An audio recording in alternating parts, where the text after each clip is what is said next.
اب میں آخر میں علامہ اقبال کے دو شعر جو ہیں میتھڈالوجی آف محمد کو جس نے سمرائز کر دیا ہے، اللہ تعالیٰ کے ساتھ اپنا ایک مکالمہ نقل کرتے ہیں، کس کیفیت میں ہوں گے، کیا کس عالم میں ہوں گے جب یہ شعر کہے گفتند جہان ماں آیا بے تمہیں سازد۔ اللہ نے مجھ سے کہا ہے اقبال، ہم نے تمہیں جس دنیا میں بھیجا ہے وہ تمہیں اچھی لگی، اچھی ہے، سازگار ہے تمہارے لیے؟ گفتم کے نمی سازد۔ میں نے کہا نہیں، مجھے پسند نہیں، یہ تو ریپریسو ہے، یہ ایکسپلائٹیٹو ہے۔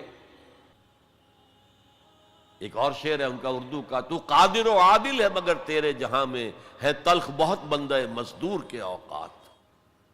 تو مجھے تو پسند نہیں ہے یہ دنیا، گفتم کے نمی سازد، گفتند کے برہم زن، تو اچھا توڑ دو اس کو، پھوڑ دو، ختم کر دو اس کو۔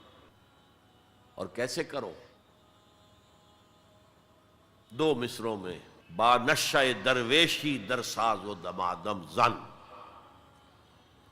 پہلا مرحلہ درویشی کا ہے، دعوت کا ہے، تبلیغ کا ہے، تمہیں جو کہا جائے، پاگل کہا جائے، مجنون کہا جائے، شاعر کہا جائے، ساحر کہا جائے، مسحور سنو اور برداشت کرو، برداشت کرو۔ مار کھانی پڑتی ہے، کھاؤ، پتھراؤ ہوتا ہے، سہو اپنے جسم اثر پر۔ بانشہ درویشی در ساز و دمادم، بدھ مت کے بھکشو بن جاؤ،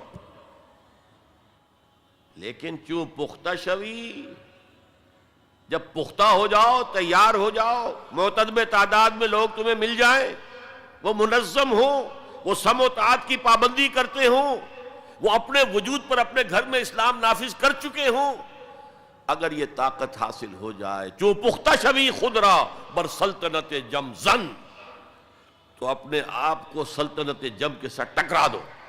یہ پروسیس ہے مدینے کا، پہلا مصرع ہے مکے کا، با نشہ درویشی در ساز و دمادم زن۔ کرو محنت، کرو محنت، درویشی کے ساتھ کیے جاؤ، کیے جاؤ۔ for 30 long years it was درویشی۔ صحابہ کو منع کر دیا گیا تھا، تم کوئی جواب نہیں دو گے، no retaliation, no raising of hands even in self defense۔ با نشہ درویشی در ساز و دمادم زن، چوں پختہ شوی خود را بر سلطنت جم زن۔ اب تمہیں اس اللہ کی حکومت قائم کرنی ہے، سلطنت جم سے ٹکرا جاؤ، توڑ پھوڑ دو، برہم زن، توڑ پھوڑ کر رکھ دو اس غلط نظام کو۔ یہ ہے طریق محمدی دو مصروں کے اندر۔ تو میرے نزدیک مسلمان چاہے وہ مسلم اکثریت کے ممالک میں رہ رہے ہوں، لیکن وہاں اسلام کا نظام نہیں ہے، یونیورسل ہے اس وقت، سیکولرزم یونیورسل، اکانومی کا نظام، سود کا، بینک کا، یونیورسل۔ تہذیب وہ مخلوط تہذیب جس میں شرم، حیا، عفت، عصمت کے تصورات اب اڑ جائیں گے، ایویپوریٹ ہو جائیں گے، ختم ہو جائیں گے۔ یہ کوئی دن کی بات ہے، مرد ہوش مند اقبال نے کہا تھا، غیرت نہ تجھ میں ہوگی نہ زن اوٹ چاہے گی۔ عورت کو اوٹ بھی درکار نہیں ہوگی کہ کہیں اوٹ میں ہو کر اس کے ساتھ جو ہے وہ زنا کیا جائے، کھلم کھلا بھی ہو تو کیا حرج ہے۔ یہ کوئی دن کی بات ہے، مرد ہوش مند، غیرت نہ تجھ میں ہوگی نہ زن اوٹ چاہے۔ اور اس طرف جا رہا ہے پورا پروگرام، یونائٹڈ نیشنز آرگنائزیشن کی جنرل اسمبلی کے تحت ہوا ہے۔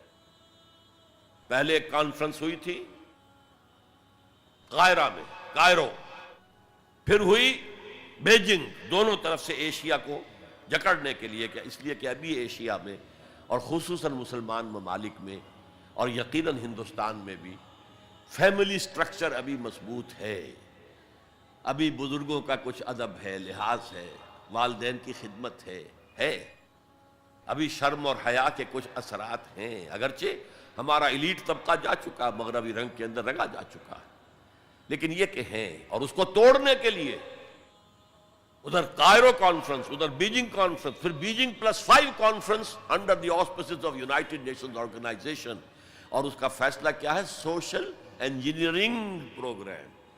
اب اس پورے سوشل سٹرکچر کو توڑ کر ایک نیا سٹرکچر لانا ہے، عمارت کو گرا کر نئی عمارت بنانی ہے۔ گفت رومی ہر بنائے کوہنہ کا باداں کنند، تو نہ دانی اولاں تعمیر را ویرا کرند۔ رومی نے کہا ہے کہ جو بھی کوئی بنائے کہنا ہے، پرانا نظام ہے، اس کو اگر آپ تلپٹ کرنا چاہتے ہیں، کوئی اور نیا نظام لانا چاہتے ہیں، تو پہلے نظام کو گرانا پڑے گا، پہلی عمارت کو گرانا پڑے گا۔ تو یہ سوشل سٹرکچر جو ٹوٹ پھوٹ چکا ہے ویسٹ میں، اب وہ چاہتے ہیں کہ ایسٹ میں بھی ٹوٹ پھوٹ جائے۔ بہرحال ہمیں جو اصل موضوع تھا، مسلمان غیر اسلامی ریاست میں، مسلمان ایک داعی امت کا نام ہے، یہ قوم نہیں ہے، امت ہے، ہم مقصد لوگوں کا مجموعہ۔ وَلْتَكُن مِّنكُمْ أُمَّةٌ يَدْعُونَ إِلَى الْخَيْرِ وَيَأْمُرُونَ بِالْمَعْرُوفِ وَيَنْهَوْنَ عَنِ الْمُنكَرِ، داعی بن کر کھڑے ہوں، اور یہ دعوت ریولوشن اورینٹڈ ہونی چاہیے، نظام کو بدلنے کی تیاری کرنے والی دعوت، کہیں بھی ہو، مسلم مائنورٹی کنٹری میں ہو، مسلم میجورٹی کنٹری میں ہو، یہاں تک کہ چاہے اکیلا ہو کوئی شخص دنیا کے اندر کسی ملک میں، he has to do it، اگر وہ مسلمان ہے، بلکہ صحیح معنی میں اگر وہ بندہ مومن ہے۔